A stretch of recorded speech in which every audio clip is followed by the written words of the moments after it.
Chapter 7. A Knock at the Door. I have saved him. It was not another of the dreams in which he had often come back. He was really there, and yet his wife trembled, and a vague but heavy fear was upon her. All the air round was so thick and dark, the people were so passionately revengeful and fitful, the innocent were so constantly put to death on vague suspicion and black malice, it was so impossible to forget that many as blameless as her husband, and as dear to others as he was to her, every day shared the fate from which he had been clutched, that her heart could not be as lightened of its load as she felt it ought to be. The shadows of the wintry afternoon were beginning to fall, and even now the dreadful carts were rolling through the streets. Her mind pursued them, looking for him among the condemned, and then she clung closer to his real presence and trembled more. Her father, cheering her, showed a compassionate superiority to this woman's weakness, which was wonderful to see. No garret, no shoemaking, no 105 North Tower now. He had accomplished the task he had set himself. His promise was redeemed. He had saved Charles. Let them all lean upon him.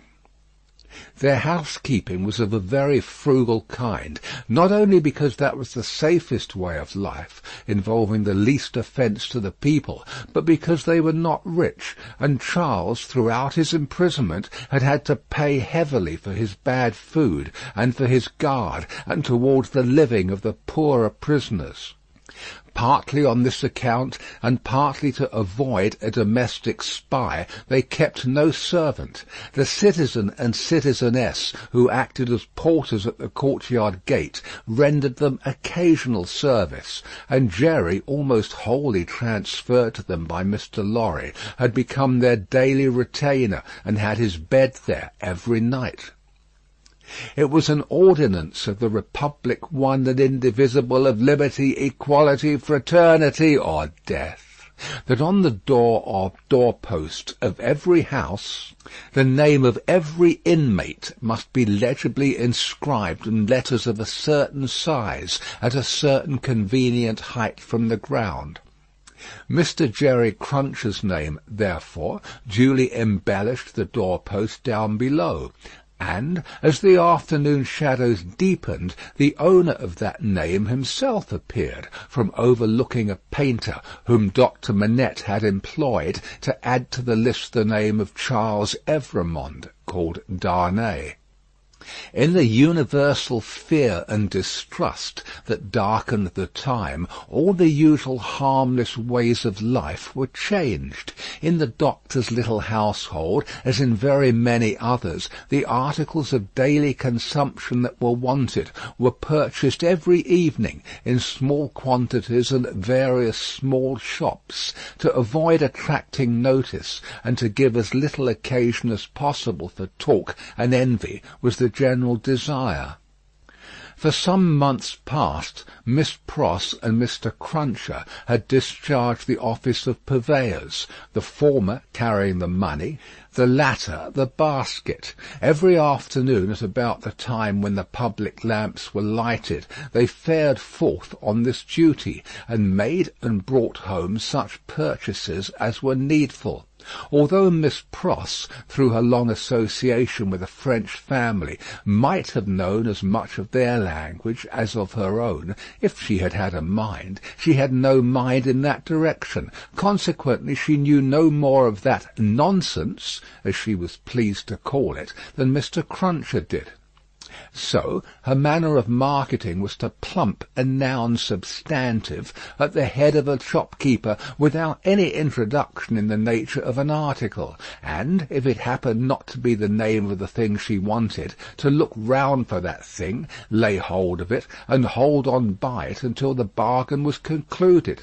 She always made a bargain for it, by holding up, as a statement of its just price, one finger less than the merchant held up, whatever his number might be. "Now, Mr. Cruncher," said Miss Pross, whose eyes were red with felicity, "if you are ready, I am." Jerry hoarsely professed himself at Miss Pross's service. He had worn all his rust off long ago, but nothing would file his spiky head down. "There's all manner of things wanted," said Miss Pross, "and we shall have a precious time of it. We want wine among the rest. Nice toasts these redheads will be drinking wherever we buy it." "It will be much the same to your knowledge, miss, I should think," retorted Jerry, "whether they drink your health or the old un's." "Who's he?" said Miss Pross. Mr. Cruncher, with some diffidence, explained himself as meaning Old Nick's. "Ha!" said Miss Pross, "it doesn't need an interpreter to explain the meaning of these creatures. They have but one, and it's midnight murder and mischief." "Hush, dear! Pray, be cautious!" cried Lucy. Yes, I'll be cautious," said Miss Pross, "but I may say among ourselves that I do hope there will be no oniony and tobacco-y smotherings in the form of embracings all round going on in the streets. Now, Ladybird, never you stir from that fire till I come back. Take care of the dear husband you have recovered, and don't move your pretty head from his shoulder as you have it now till you see me again." "May I ask a question, Dr. Manette, before I go?" "I think you may take that liberty," the doctor answered, smiling. "For gracious sake, don't talk about liberty. We have quite enough of that," said Miss Pross. "Hush, dear! Again?" Lucy remonstrated. "Well, my sweet," said Miss Pross, nodding her head emphatically, "the short and the long of it is that I am a subject of his most gracious Majesty King George the Third." Miss Pross curtsied at the name. "And as such, my maxim is, confound their politics, frustrate their knavish tricks. On him our hopes we fix. God save the King." Mr. Cruncher, in an excess of loyalty, growlingly repeated the words after Miss Pross, like somebody at church. "I'm glad you have so much of the Englishman in you, though I wish you had never taken that cold in your voice," said Miss Pross, approvingly. "But a question, Dr. Manette. Is there—" It was the good creature's way to affect to make light of anything that was a great anxiety with them all, and to come at it in this chance manner. "Is there any prospect yet of our getting out of this place?" "I fear not yet. It would be dangerous for Charles yet." "Hey, ho, hum," said Miss Pross, cheerfully repressing a sigh as she glanced at her darling's golden hair in the light of the fire. "Then we must have patience and wait. That's all. We must hold up our heads and fight low, as my brother Solomon used to say. Now, Mr. Cruncher, don't you move, Ladybird." They went out, leaving Lucy and her husband, her father, and the child by a bright fire.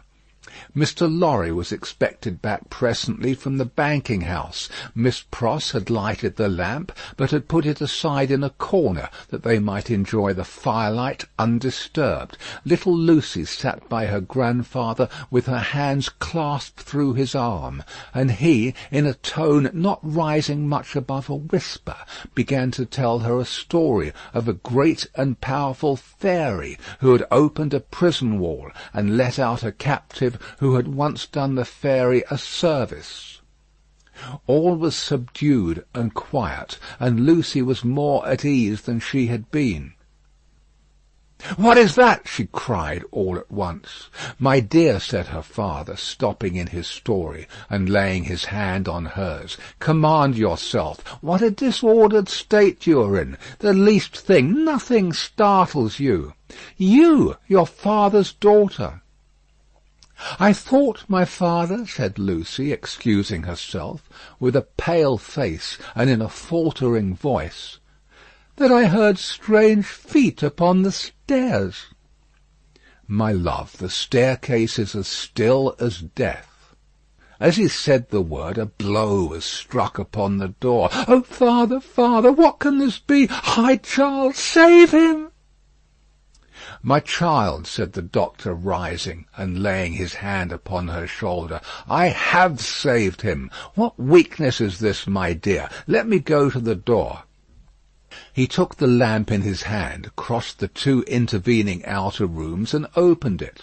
A rude clattering of feet over the floor, and 4 rough men in red caps, armed with sabres and pistols, entered the room. "The citizen Evrémonde, called Darnay," said the first. "Who seeks him?" answered Darnay. "I seek him. We seek him. I know you, Evrémonde. I saw you before the tribunal today. You are again the prisoner of the Republic." The 4 surrounded him, where he stood with his wife and child clinging to him. "Tell me how and why am I again a prisoner?" "It is enough that you return straight to the conciergerie, and will know tomorrow. You are summoned for tomorrow." Dr. Manette, whom this visitation had so turned into stone that he stood with the lamp in his hand, as if he were a statue made to hold it, moved after these words were spoken, put the lamp down, and, confronting the speaker, and taking him not ungently by the loose front of his red woollen shirt, said, "You know him, you have said. Do you know me?" "Yes, I know you, citizen doctor." "We all know you, citizen doctor," said the other 3. He looked abstractedly from one to another, and said in a lower voice, after a pause, "Will you answer his question to me, then? How does this happen?" "Citizen doctor," said the first, reluctantly, "he has been denounced to the section of Saint Antoine. This citizen," pointing out the second who had entered, "is from Saint Antoine." The citizen here indicated nodded his head, and added, "He is accused by Saint Antoine." "Of what?" asked the doctor.